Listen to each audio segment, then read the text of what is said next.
The voicemail came in at 9:47 on a Saturday night. I remember the time because I was sitting on my back porch in Savannah, watching the last of the sun bleed out over the marsh, a cold sweet tea sweating in my hand. My son's voice on the recording was cheerful, relaxed. The voice of a man who had not done anything wrong, and knew it. "Hey, Dad. Just wanted to let you know. The dinner went great. Cassandra's parents flew in from Connecticut, and we had a really nice time at the restaurant. Real upscale place. You probably would have been bored anyway. Talk soon." That was it. No apology. No explanation of why I hadn't been invited. Just a casual postcard from a life I was apparently no longer part of. I played the message twice.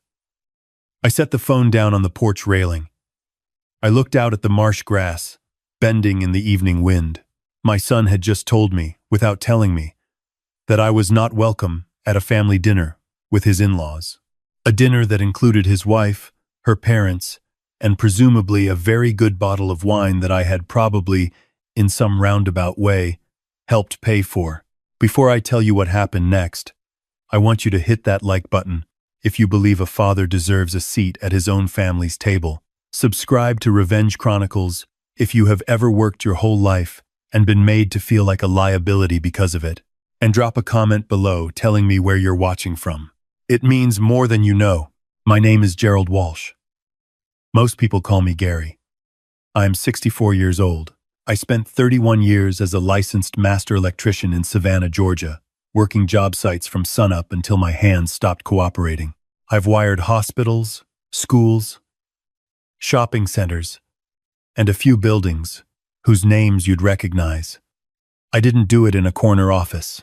I did it in a hard hat and steel-toed boots with a thermos of black coffee and a bad back that I never told anyone about because complaining was not something my father taught me.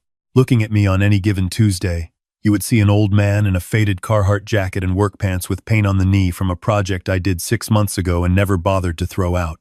I drive a 2009 Ford F-250 with a crack in the dashboard and a bumper sticker from a crawfish festival I attended in 2017. I eat breakfast most mornings at a diner called Patsy's on Drayton Street, where the biscuits are enormous and the coffee comes in a white mug that chips a little more each year. My son Derek does not eat at Patsy's. Derek eats at places with reservation wait lists and menus that don't include prices. Because, as he once told me, if you have to ask, it disrupts the dining experience. Derek is 35. He works in something he calls strategic technology consulting, which from what I can tell means he sits in glass-walled offices and tells companies how to spend money on software they don't fully understand. He is good at it. He is articulate and polished, and he wears his suits the way I wear my work boots, like they're the most natural thing in the world. I paid for the education that made him that way. 4 years at Georgia Tech, 2 years at a graduate program in Boston, and a period of what he called professional development in his late 20s that I funded quietly so he wouldn't have to take on more debt. I was proud of him. I want to make that clear. Whatever I say next, that pride was real. His wife Cassandra came from a different world. Her father is a portfolio manager from Greenwich, Connecticut. Her mother sits on the boards of 3 nonprofits and lunches with women whose net worth could fund a small municipality. Cassandra herself had built what she called a personal brand, which meant she posted photographs of her home, her meals, and her outfits to a following of about 40,000 people who apparently cared about such things. She was pleasant enough in the early years. She called me Gary, never Dad, which I noticed but did not press. She sent Christmas cards with a photo of herself and Derek in matching cream sweaters, which my sister said were beautiful and which I thought looked like a catalog for people who had never done laundry. After the voicemail, the silence between us stretched a week. Then 2. I did not call. I wanted to see if he would. He did not. On the 3rd week, my daughter-in-law called. Not Derek. Cassandra. She was breezy and warm in that practiced way she had. The voice she used when she wanted something smoothed over without actually addressing it. Gary. We've barely talked. How are you? How's the garden? I told her the tomatoes were coming in strong. I waited. Listen, she said, shifting gears the way people do when the small talk has served its purpose. Derek's firm is hosting a client appreciation event next month. It's at the Palmetto Club. Very formal, you know. The kind of thing where they want everyone looking really sharp. We're putting together the guest list, and I just wanted to manage expectations up front. She paused. It's mostly industry people, finance, tech, a few venture folks from Atlanta. Derek's really trying to make an impression on some key accounts, and we want everything to feel very curated. Curated, I said. You know what I mean. It's not really your scene, Gary. We didn't want you to feel uncomfortable. These events can be a lot, very formal, a lot of shop talk. I understood perfectly. She was explaining, in the language of someone who had spent a great deal of time learning how to say terrible things politely, that I was not invited, that my existence in the room would be a liability to the image they were trying to project. I understand, I said. My voice was steady. I had a lot of practice keeping my voice steady. You're so understanding, she said, with genuine relief. She meant it as a compliment. I do not think she understood how it landed. I told her to enjoy the event. I wished Derek luck with his accounts. I hung up the phone and sat for a long moment at my kitchen table. My kitchen table, the one in the house I built by hand in 1997, framing every wall, running every wire, pouring the back porch slab myself on a hot July weekend with my brother Ray holding one end of the level. The table where I sat with Derek every Sunday morning for his entire childhood, working through his math homework, his science projects, his college application essays. The table where he cried when his first girlfriend left him for someone else and I told him that a man's character is built in the low moments, not the high ones. I was not low maintenance. I was the foundation.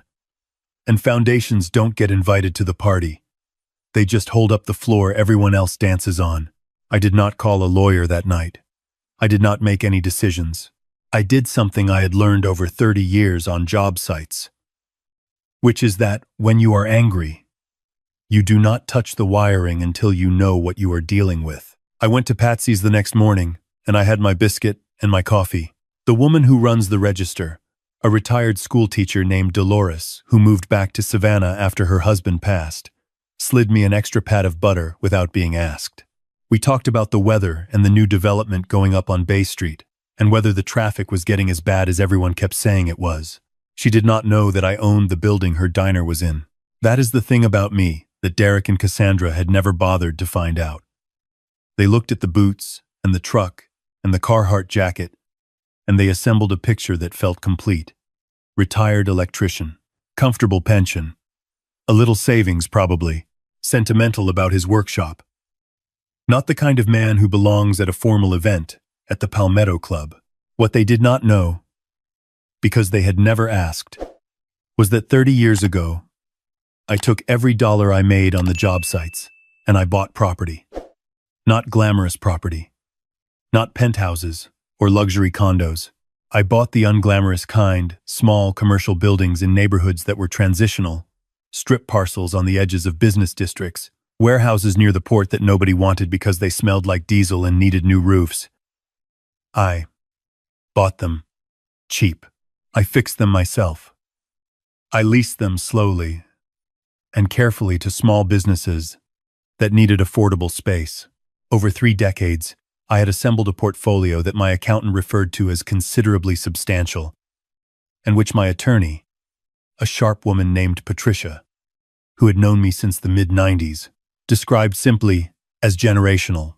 I was worth considerably more than a man in a cracked dashboard truck had any business being worth. And not a single person in Derek and Cassandra's social circle had any idea. But that is not the point at which things turned. The point at which things turned was a Tuesday afternoon, 3 days before the Palmetto Club event I had not been invited to. I happened to be driving through the Midtown district because I had a property 2 blocks over that needed a new HVAC inspection. I was sitting at a red light with my window down because the air conditioning in the truck has been running warm since March and I keep meaning to deal with it. Derek and Cassandra were standing on the sidewalk outside a wine bar called 18 Degrees. They hadn't seen me. The light was long. I watched without planning to watch. The way you sometimes absorb a scene because your eyes land on it before your brain decides whether to look away. Cassandra was on the phone. Derek was standing beside her, arms crossed, nodding along to her end of a conversation I could not hear. And then the window on the car in front of me was down, and the acoustics of the street did that strange thing they sometimes do in the city where a voice carries further than it should. Because he's exactly the kind of person Marcus is going to judge us on. Cassandra was saying, crisp and clear. You know how it is. People from that world, they look at everything. They'll see him walk in, and they'll spend the rest of the night filing us under something we don't want to be filed under. I did not hear Derek's response. Gary means well, she continued, and her voice dropped to that register that people use when they think kindness and condescension are the same thing. But he's not that. He's never going to be that. And honestly, Derek, you've worked too hard to let the optics set you back. Your father had his life. This is ours. The light turned green. I pulled forward. I did not accelerate fast. I did not do anything dramatic. I just drove.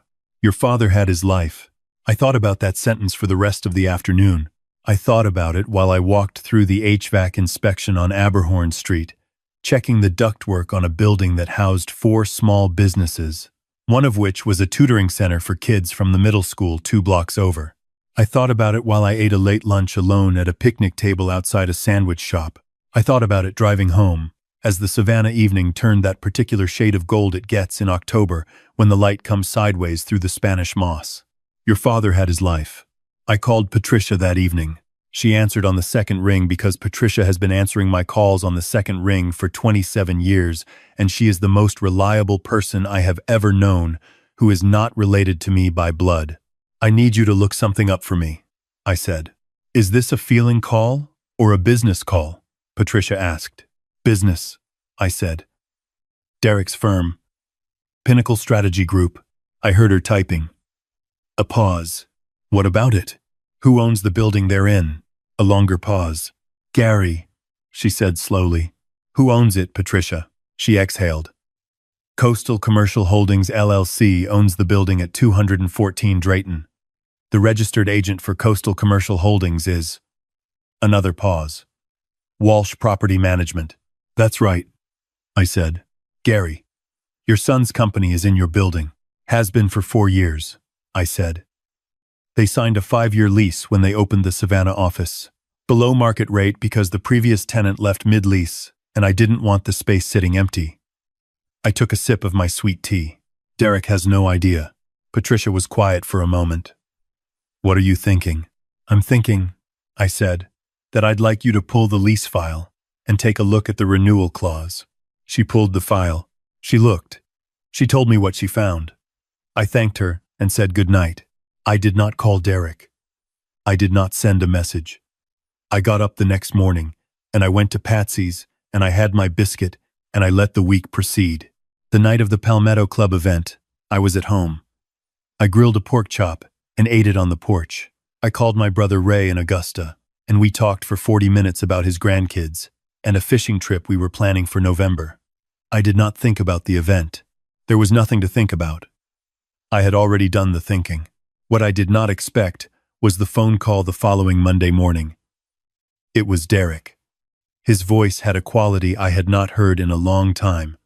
Not angry, not cheerful, but thin, compressed.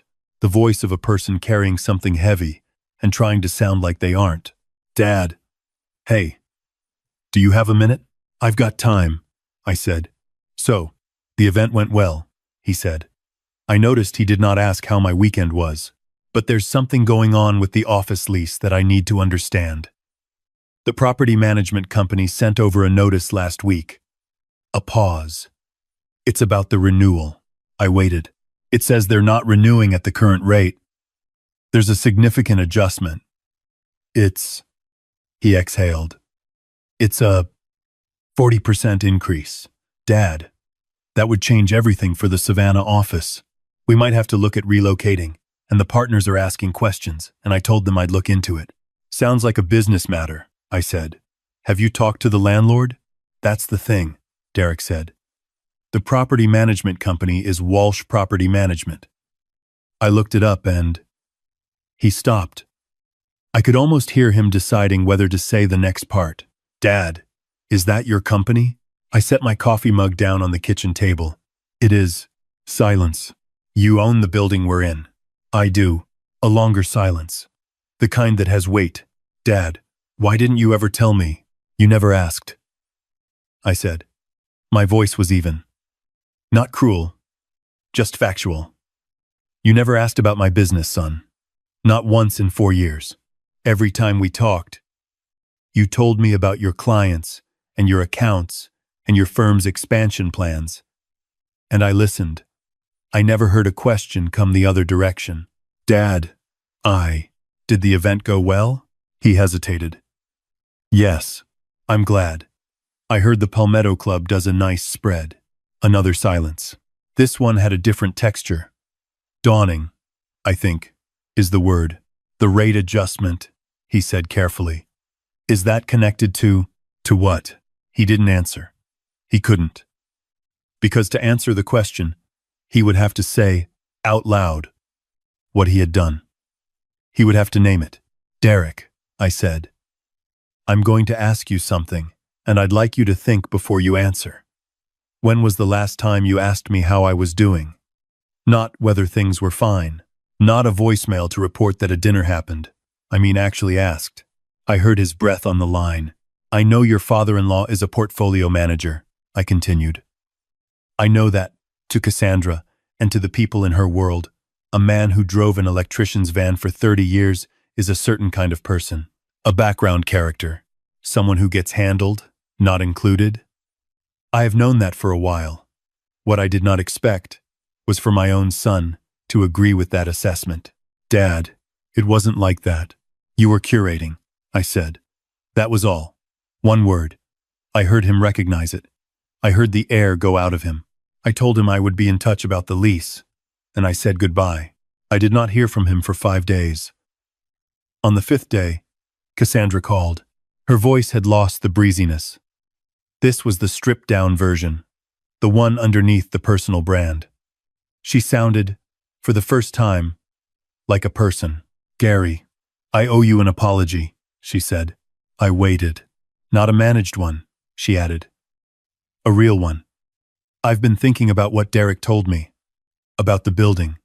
But honestly, I'd been thinking before that. I've said things about you that weren't fair. I've let my own priorities shape how I treated you. And that was wrong. I sat with that for a moment.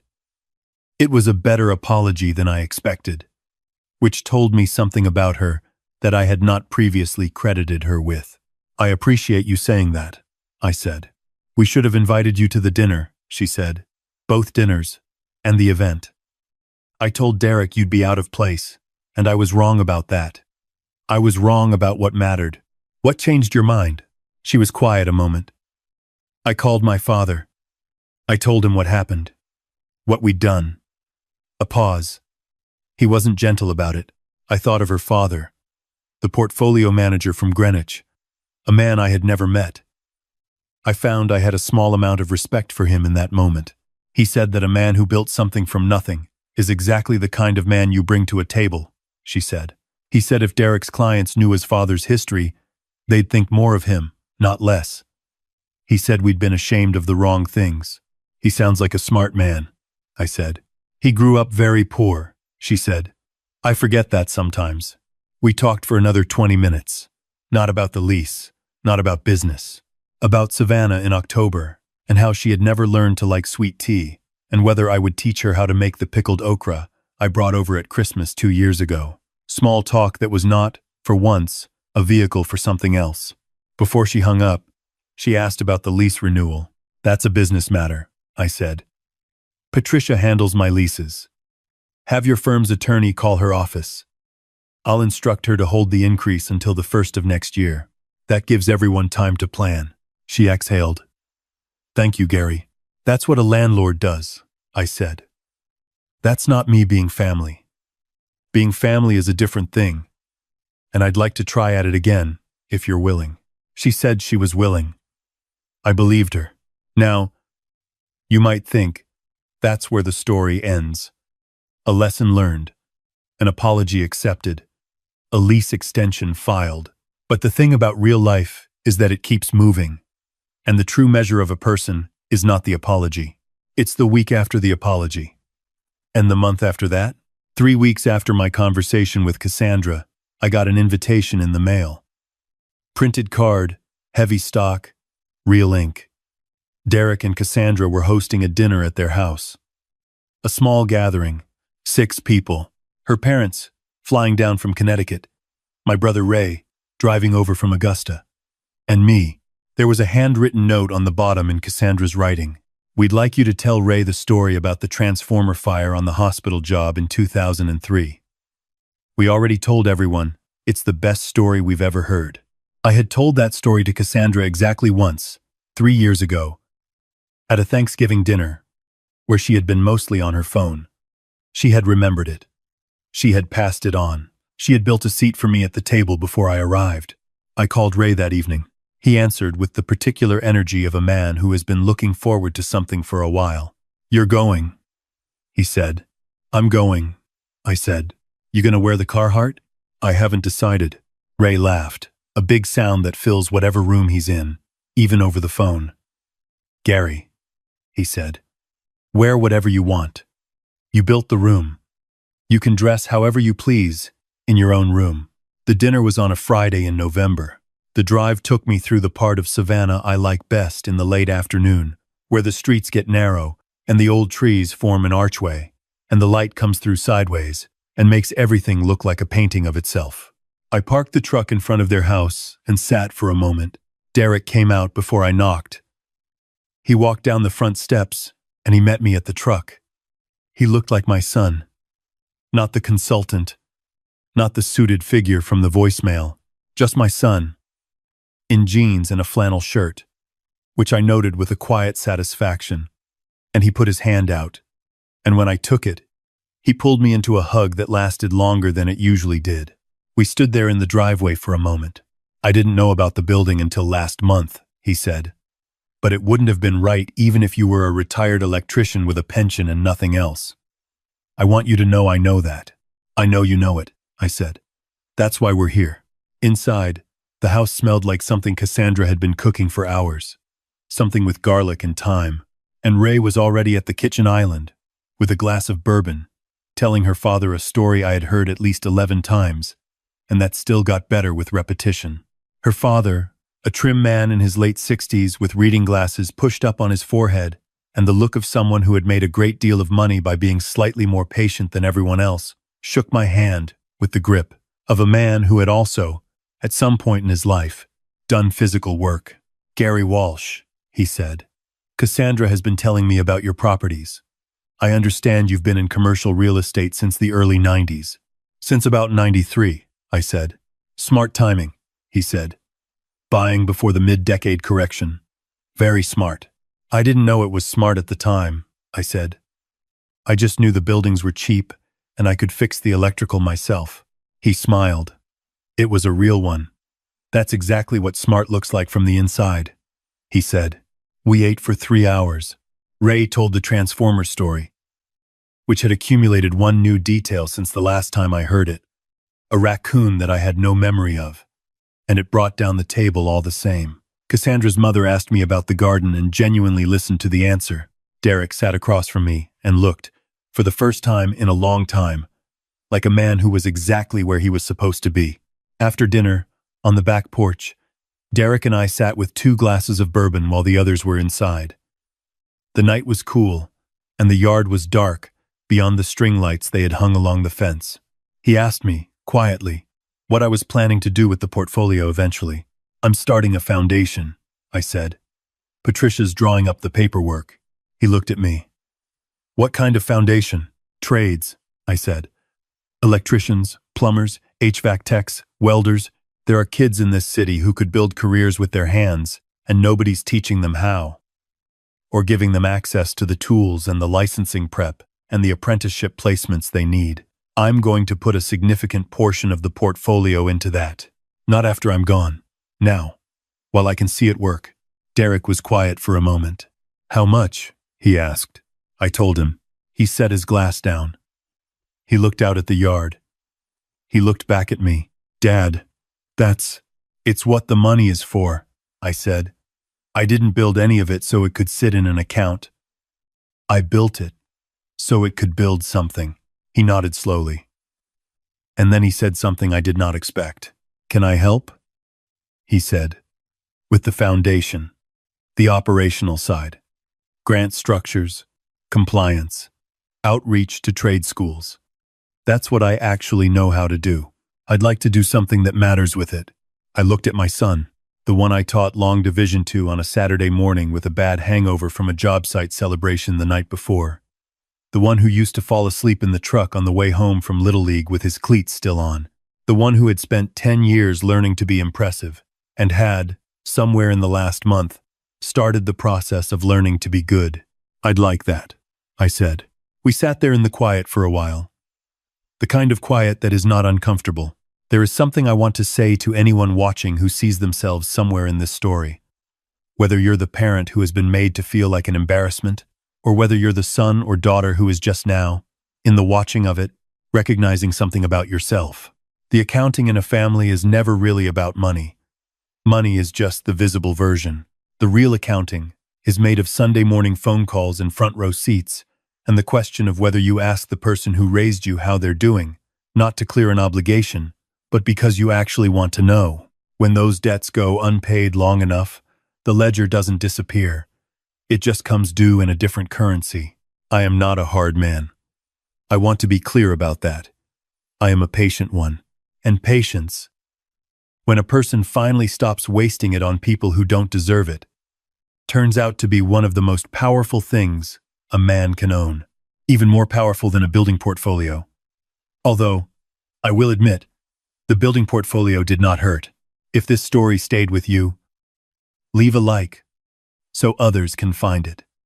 Subscribe to Revenge Chronicles for more stories about ordinary people who turned patience into power. And leave a comment below. Tell me if you've ever had to let someone fall before they would learn to stand. I read every one.